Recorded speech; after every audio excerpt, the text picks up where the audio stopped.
صلی اللہ تعالی علیہ وعلی آلہ وصحبہ وبارک وسلم تسلیما کثیرا کثیرا اما بعد فاعوذ باللہ من الشیطان الرجیم بسم اللہ الرحمن الرحیم یا ایہا الذین آمنوا اذا نودي للصلاة من يوم الجمعة فاسعوا إلى ذكر الله وذروا البيع صدق الله العظيم. میرے محترم بزرگوں، بھائیوں اور دوستوں، آج ہم سب کو معلوم ہے کہ آج جمعہ کا دن ہے. احادیث میں آج کے دن کو سید الایام کہا گیا ہے، یعنی تمام دنوں کا سردار.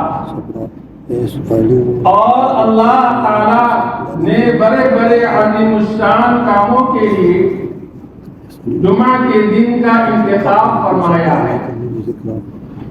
میرے محترم بزرگوں، بھائیوں اور دوستوں، حدیث شریف میں آتا ہے کہ اللہ پاک نے حضرت آدم علیہ السلام کو جمعہ کے دن پیدا فرمایا، اور جمعہ کے دن ہی حضرت آدم علیہ السلام کو جنت میں داخل فرمایا، اور جمعہ کے دن ہی حضرت آدم علیہ السلام کو دنیا میں بھیجا، اور جمعہ کے دن ہی قیامت آئے گی، اور جمعہ کے دن ہی میدان حشر قائم ہوگا.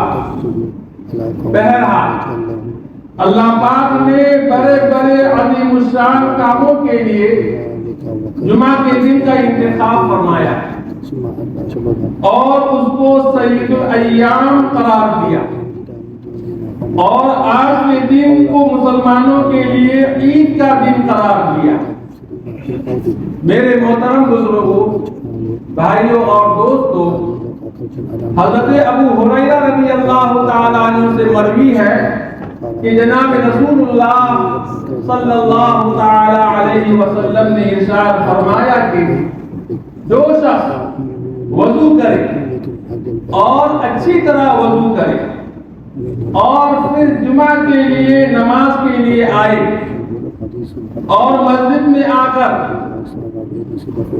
لایانی کوئی کام نہ کرے، کوئی فضول کام نہ کرے، خاموش بیٹھا رہے اور خاموشی کے ساتھ خطبہ وغیرہ جو ہے غور سے سنے، تو اس آدمی کے لیے اس جمعہ سے لے کر اگلے جمعہ تک اس سے بھی 3 دن زیادہ تک اس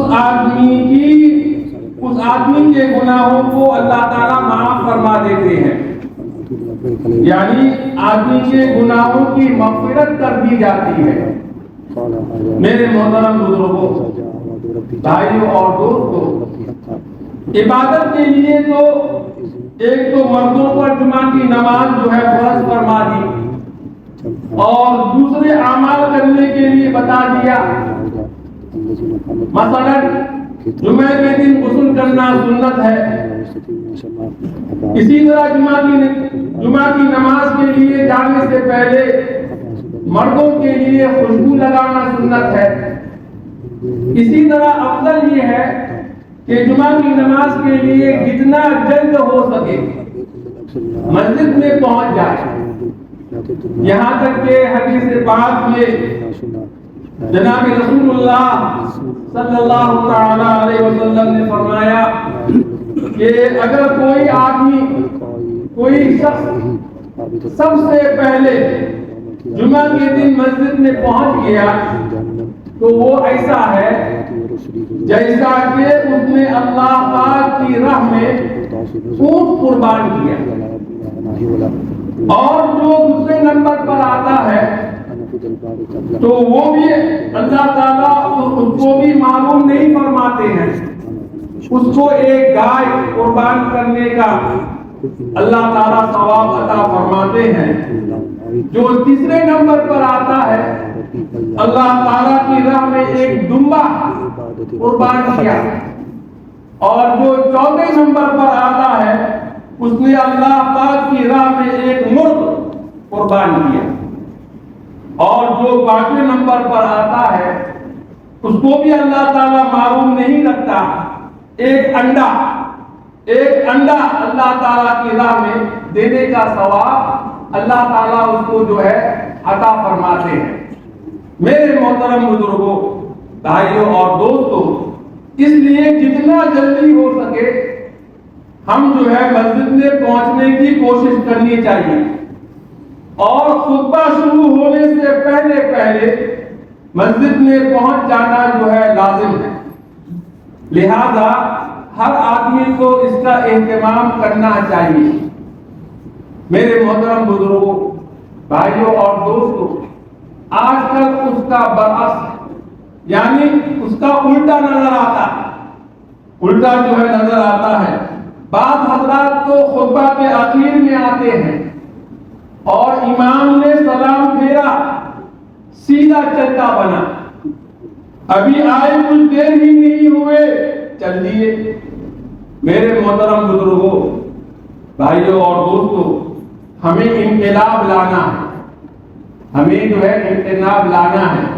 انقلاب پر حضرت فضیل بن عیاض رحمت اللہ علیہ، اسی طرح حضرت عبداللہ بن مبارک رحمت اللہ علیہ، ان دونوں کے واقعات تاریخ میں موجود ہے۔ حضرت فضیل بن عیاض رحمت اللہ علیہ یہ جو ہے ایک بڑے جلیل القدر تابعین میں ہے، ایک بڑے جو ہے جلیل القدر تابعین میں ہے، محدث بھی ہے اور بہت بڑے صوفی اور بزرگ بھی ہے، اور مشائخ طریقت کے جتنے شجرے ہیں وہ سب کے سب حضرت فضیل بن عیاض رحمت اللہ علیہ پر جا کر جو ہے مل جاتے ہیں۔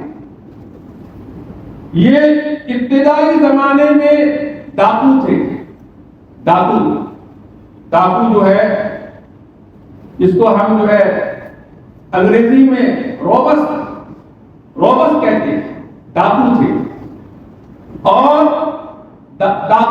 جو ہے ڈاکے ڈالا کرتے تھے، اور اتنے مشہور ڈاکو تھے کہ تاریخ میں لکھا ہے کہ جب مائیں اپنے بچوں کو سلانا چاہتی تھی تو بچے سے کہتی کہ سو جاؤ، دیکھو فضیل آئے گا، دیکھو فضیل جو ہے آ جائے گا۔ گویا کہ فضیل کا نام ایک خوفناک ڈاکو کی حیثیت سے ہر خاص اور عام کی زبان پر تھا، اور ہر انسان اس سے ڈرتا تھا۔ جس علاقے میں فضیل بن عیاض رحمت اللہ علیہ کا مرکز تھا، رات کے وقت قافلے والے وہاں سے گزرتے ہوئے ڈرتے تھے۔ یہ فضیل کا علاقہ ہے، یہاں تک رات کو وہاں ٹھہرنا بھی پسند نہیں فرماتے تھے۔ مگر ایک وقت آیا، وہ وقت آ گیا، ایک مرتبہ حضرت فضیل رحمت اللہ علیہ کسی ایک بڑے آدمی کے گھر میں ڈاکہ ڈالنے کا ارادہ کیا، ڈاکہ جو ہے ڈالنے کا ارادہ کیا، اور آخری رات کو ڈاکہ ڈالنے کے لیے روانہ ہوئے، اور اس گھر میں پہنچے۔ گھر کے بالا خانہ، گھر کے اوپر کے حصے پر چلنا شروع کیا۔ جب اوپر پہنچے تو ایک جو ہے کمرہ میں سے روشنی ہو رہی ہے، لائٹ جل رہی ہے، ایک کمرے میں سے روشنی دکھائی دی ان کو، حضرت فضیل بن عیاض رحمت اللہ علیہ کو۔ اور اندر سے آواز آ رہی ہے، کمرے کے اندر سے آواز آ رہی ہے کہ وہاں کمرہ کے اندر رات کے آخری حصے میں اللہ تعالیٰ کا کوئی بندہ قرآن پاک کی تلاوت کر رہا تھا، قرآن پاک کی تلاوت کر رہا تھا، اور کمرے کی کھڑکی کے قریب پہنچے حضرت فضیل بن عیاض رحمۃ اللہ علیہ قریب پہنچے تو اللہ کا بندہ قرآن کریم کی یہ آیت تلاوت کر رہا تھا۔ وہ کون سی آیت ہے؟ وہ آیت یہ ہے، أَلَمْ يَعْنِ لِلَّذِينَ آمَنُوا أَن تَخْشَعَ قُلُوبُهُمْ لِذِكْرِ اللَّهِ وَمَا نَزَلَ مِنَ الْحَقِّ، یعنی اب بھی ایمان والوں کے لیے وقت نہیں آیا ان کا دل اللہ کی یاد کے لیے پیس جائے۔ بس یہ آیت کان میں پڑی، حضرت فضیل بن عیاض رحمت اللہ علیہ کے کان میں پڑی اور دل پر اس وقت چوٹ لگی۔ حضرت فضیل بن عیاض رحمت اللہ علیہ کے دل پر چوٹ لگی۔ اس آیت میں اللہ تعالیٰ مجھ سے خطاب فرما رہے ہیں، اللہ تعالیٰ مجھ سے خطاب فرما رہے ہیں کہ کیا ابھی بھی وقت نہیں آیا؟ ابھی بھی وقت نہیں آیا تو اپنی حرکتوں سے باز آ جائے، وہ اپنی حرکتوں سے باز آ جائے اور ہماری یاد کی طرف لوٹ آ، ہماری یاد کی طرف جو ہے لوٹ آ۔ اس وقت حضرت فضیل بن عیاض رحمت اللہ علیہ سارے برے کاموں کو چھوڑ دیا، سارے برے کاموں کو جو ہے چھوڑ دیا اور یہ ارادہ کرتے ہوئے وہاں سے بھاگے، اور زبان پر یہ الفاظ جاری تھا، بلا یا رب قد آنا، بلا یا رب قد آنا، بلا یا رب قد آنا، اے میرے پروردگار وقت آ گیا، اے میرے پروردگار وقت آ گیا۔ پھر ساری چوری اور ڈکیتی چھوڑ کر، اپنی ساری زندگی سارے مشاغل کو چھوڑ کر اور ان سے توبہ کر کے غالباً حضرت حسن بصری رحمت اللہ علیہ کی خدمت میں حاضر ہوئے اور ان کی صحبت میں رہ کر اپنی اصلاح کرنی شروع کر دی، اور اللہ تعالیٰ نے ان کو وہ مقام عطا فرمایا۔ حضرت فضیل بن عیاض رحمت اللہ علیہ کو اللہ تعالیٰ نے وہ مقام عطا فرمایا کہ آج طریقت کے چاروں سلسلوں کا یہ سب ان کی انتہا، یہ ان سب کی انتہا حضرت فضیل بن عیاض رحمت اللہ علیہ پر ہوتی ہے۔ میرے محترم بزرگوں، بھائیوں اور دوستوں، یہ کتنا اونچا مقام اللہ تعالیٰ نے ان کو عطا فرمایا، اور اس آیت نے ان کی زندگی میں انقلاب برپا کر دیا۔ اور دوسرا واقعہ حضرت عبداللہ بن مبارک رحمت اللہ علیہ کا واقعہ ہے۔ ان کا بھی جو ہے ان کا حالات بھی عجیب و غریب۔ حضرت عبداللہ بن مبارک رحمت اللہ علیہ، ان کا ایک بہت بڑا باغ تھا، سیب کا باغ، سیب کا ایپل کا جو ہے باغ تھا، اور جس طرح بڑے آدمی ان کے اندر آزادی ہوتی ہے، یہ بھی آزاد قسم کے لوگوں میں سے تھا۔ ایک مرتبہ جب سیب کا موسم آیا، سیب کا جو ہے موسم آیا، تو وہ اپنے بال بچوں کو لے کر باغ میں چلے گئے، باغ میں جو ہے چلے گئے، وہاں سیب بھی کھائیں گے اور شہر سے باہر ایک تفریح کی فضا ہوگی۔ چنانچہ وہاں جا کر مقیم ہو گئے۔ دوست احباب کا حلقہ بھی ان کا بہت بڑا وسیع تھا، اس لیے وہاں پر دوستوں کو بھی بلا لیا کہ آ جاؤ، رات کو باغ کے اندر گانے بجانے کی محفل جمے گی، اور اس محفل میں پینے پلانے کا جو ہے دور بھی چلے گا، پینے پلانے کا دور بھی جو ہے چلے گا۔ وہاں گیا اور ان کو لکھا ہے، ان کو گیٹا بجانے کے اندر بہت مہارت تھی۔ گیٹا جانتے ہیں نا، گیتا بجانے کے اندر ان کو جو ہے بہت مہارت تھی، اور وہ گیتا بنانے کے اندر بھی ان کو بہت مہارت تھی، گیتا بنانے کے اندر بھی ان کو جو ہے بڑی مہارت تھی۔ جب وہ گیتا بجانے لگا یا موسیقی کی کوئی جو ہے آلہ بجانے لگا، تو وہ بجاتے بجاتے ان کو نیند آ گئی، ان کو جو ہے نیند آ گئی۔ نیند آنے کے بعد جب جو ہے وہ جو ہے نیند سے بیدار ہوا تو دیکھتا ہے کہ جو گیتا ہے، موسیقی کی جو آلہ ہے، وہ ان کے گود پر پڑا ہوا ہے، ان کے گود پر جو ہے پڑا ہوا ہے۔ اب وہ جو ہے اس کو جو ہے دوبارہ بجانے کے لیے اٹھایا تو اس کے اندر سے آواز نہیں آ رہی، اس کے اندر سے آواز نہیں آ رہی، تو وہ جو ہے ٹھیک کرنے لگا، اس کی مرمت کرنے لگا۔ اور جو گیتا کے اندر جو تار ہوتا ہے، دیکھا ہوگا آپ لوگوں نے، گیتا کے اندر جو تار ہوتا ہے اس میں سے کوئی آواز ہی نہیں آ رہی، اس کے اندر سے کوئی آواز ہی نہیں آ رہی۔ تو انہوں نے ٹھیک کیا، ٹھیک کرنے کے باوجود وہ ٹھیک نہیں ہو رہا، وہ ٹھیک جو ہے نہیں ہو رہا، اور بجانے کی کوشش کی۔ اب بجائے اس میں سے گیتا کے اندر سے قرآن پاک کی یہ آیت کی آواز آ رہی ہے۔ کیا آواز؟ الم یعن للذین آمنوا ان تخشع قلوبهم لذکر اللہ۔ قرآن کریم بھی عجیب انداز سے خطاب فرماتا ہے۔ اس آیت کا ترجمہ یہ ہے، اب بھی ایمان والوں کے لیے وہ وقت نہیں آیا کہ ان کا دل اللہ کے ذکر کے لیے پیس جائے، اور اللہ تعالیٰ نے حق بات اس قرآن کے اندر اتاری ہے، اس لیے ان کے دلوں میں یہ بات پیدا ہو۔ کیا ابھی بھی وقت نہیں آیا؟